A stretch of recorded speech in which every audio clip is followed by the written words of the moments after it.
Préfet du département de Saint-Louis, Monsieur le représentant du président du conseil départemental de Saint-Louis, Messieurs les maires et élus du département de Saint-Louis, Monsieur le représentant du maire de la commune de Saint-Louis, notre hôte, je profite de cette salutation pour également transmettre mes remerciements à toute la communauté saint-louisienne ici présente, singulièrement aux autorités religieuses, coutumières et à l'association des dames qui nous a accueillis avec ses belles prestations culturelles. Mesdames, Messieurs les chefs de services régionaux, Messieurs les conseillers techniques du directeur général de la comptabilité publique et du Trésor, Monsieur le payeur régional de Saint-Louis, Mesdames et Messieurs les chefs de service à la direction générale de la comptabilité publique et du Trésor, Mesdames, Messieurs, chers invités, en vos rangs, grades, qualités, tout protocole observé, je dois vous dire que c'est avec fierté et un réel plaisir que je préside ce matin la cérémonie d'inauguration des nouveaux locaux de la trésorerie payerie régionale de Saint-Louis. Cette cérémonie revêt une double importance pour ma personne. L'inauguration de ce joyau architectural constitue un prétexte et une belle occasion de communier avec l'ensemble des services du ministère des Finances et du Budget, mais aussi avec l'ensemble des autres services de l'État et des collectivités territoriales de la région. La réalisation de cet édifice consacre, encore une fois,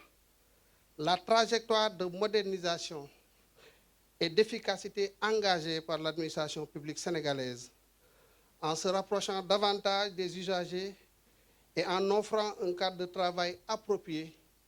à l'ensemble de nos collaborateurs. C'est également le lieu d'exprimer toute ma satisfaction et mes félicitations à Monsieur le directeur général de la comptabilité publique et du Trésor pour les excellents résultats obtenus dans l'exercice des missions qui lui sont confiées. J'associe à ces félicitations l'ensemble des services administratifs de la région de Saint-Louis pour les remarquables performances enregistrées dans le suivi et l'exécution des opérations financières de l'État, des collectivités territoriales et des autres entités du secteur parapublic. Mesdames et Messieurs, la construction et l'équipement de ce bâtiment répondent à un impératif stratégique du département. C'est d'offrir la même qualité de service à tous nos usagers sur l'étendue du territoire national. Nous avons l'obligation d'accompagner et de soutenir la volonté des plus hautes autorités qui prônent une déconcentration plus accrue des services et des autres organismes publics, un schéma de décentralisation pour des territoires mieux intégrés et viables. Dans cette perspective, nous devons parachever la standardisation de nos process et rester davantage à l'écoute de nos usagers. Ce bâtiment témoigne donc de l'appropriation par les services de la Direction générale de la comptabilité publique et du Trésor, définie par son Excellence le Président de la République, M. Bassirou Diomaye Diakhar Faye. Donc cette appropriation de ces orientations se reflète à travers la rencontre et la cérémonie que nous tenons ce matin. Il s'agit principalement de l'amélioration de l'efficacité de nos services, de l'amélioration de l'offre de services modernes et accessibles à tous les usagers et la réduction, voire même la disparition des barrières administratives entre les administrations et les services citoyens. Je vous encourage vivement à poursuivre sur cette trajectoire et à maintenir le cap pour concrétiser les orientations du chef de l'État, réitérées récemment à l'occasion du lancement du référentiel Sénégal 2050, il y a 3 jours à Diamniadio. Il est aujourd'hui plus que jamais crucial de rester mobilisés et de contribuer chacun à sa place à la construction d'un Sénégal souverain, juste et prospère, ancré dans ses valeurs. Mesdames et messieurs, vos efforts combinés garantiront sans nul doute le succès des réformes indispensables pour asseoir le pays sur les fondations d'une économie compétitive, reposant sur l'état de droit et l'amélioration de la gouvernance économique, politique et judiciaire. Ces efforts contribueront également à renforcer la performance des entreprises locales et à accroître l'attractivité territoriale qui compose la région de Saint-Louis, qui, rappelons-le, occupe une place centrale dans le tissu économique du pays. Par la synergie de vos actions, nous pourrons également soutenir les collectivités territoriales dans la mobilisation de leurs ressources, l'exécution de leurs dépenses et la réalisation de leurs objectifs de développement. Il va sans dire que toutes les préoccupations soulevées à travers les communications seront effectivement prises en compte, comme le directeur général de la comptabilité publique du Trésor l'a rappelé tout à l'heure, et qui nécessairement contribuent à un meilleur accompagnement de tous les ordres de collectivités territoriales. Mesdames, Messieurs, distingués invités, la réalisation de l'objectif général de l'agenda Sénégal 2050, qui vise à promouvoir un développement endogène et durable, fondé sur des territoires viables et compétitifs, passe par la mise en œuvre de mesures concrètes pour répondre aux attentes des citoyens. L'appropriation des choix stratégiques par l'ensemble des parties prenantes est cruciale, notamment autour des axes prioritaires tels que la promotion d'une économie compétitive et le renforcement de la bonne gouvernance et l'engagement africain. À ce titre, j'engage Monsieur le Directeur général et tous les autres responsables ici présents à accorder dans l'exercice de leur mission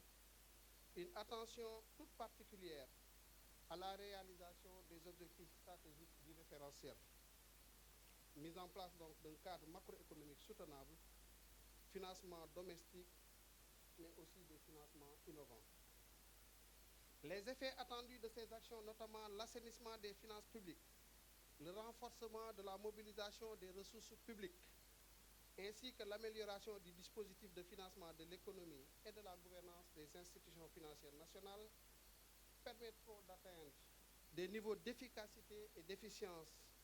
et même de qualité de service rendu aux usagers et les porter à des niveaux appréciables conformément aux attentes de tout un peuple. Mesdames, Messieurs, les effets et impacts du référentiel ci-dessus présenté recoupent parfaitement les finalités des réformes budgétaires et comptables édictées par le cadre harmonisé de gestion des finances publiques de l'Union économique et monétaire ouest-africaine, et ces réformes, inspirées par des paradigmes de la nouvelle gestion publique, sont marquées notamment par l'introduction du budget programme, l'adoption de la comptabilité patrimoniale et en somme la gestion axée sur les résultats. Les choix ainsi opérés se sont traduits par l'adoption d'une nouvelle architecture budgétaire articulée aux politiques publiques de l'État et déclinée à travers plusieurs programmes et dotations budgétaires. La valorisation du patrimoine de l'État suite au recensement et à l'évaluation de ces éléments constitutifs, ainsi que la mesure des performances réalisées par les différents services. C'est dire, Mesdames et Messieurs, que les mesures de réforme budgétaires et comptables seront davantage renforcées afin d'assurer la transparence dans la gestion des finances publiques, terme très cher à nos autorités, et je pense à tous ceux qui aspirent à une forme de gestion beaucoup plus moderne et axée sur l'efficacité, mais aussi sur l'efficience, qui n'est rien d'autre que l'utilisation parcimonieuse des ressources publiques que nous peinons véritablement et durement à mobiliser au cours des gestions budgétaires. Donc je vous appelle tout à faire preuve d'un engagement sans faille dans l'exécution de vos programmes et l'utilisation optimale de vos dotations respectives. La réalisation des objectifs qui vous sont assignés doit s'accompagner d'un respect strict